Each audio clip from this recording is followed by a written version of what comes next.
नित्यानन्दकरी वराभयकरी सौन्दर्यरत्नाकरी निर्धूताखिलघोरपावनकरी प्रत्यक्ष माहेश्वरी प्रालेयाचलवंशपावनकरी काशीपुराधीश्वरी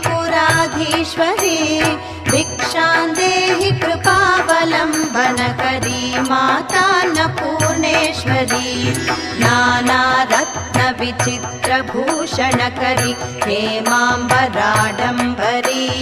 मुक्ताहारविलम्बमानविलसत् वक्षोजकुम्भान्तरी काश्मीरागरुवासिता रुचिकरी काशीपुराधीश्वरी भिक्षां देहि कृपावलम्बनकरी मातान्नपूर्णेश्वरी।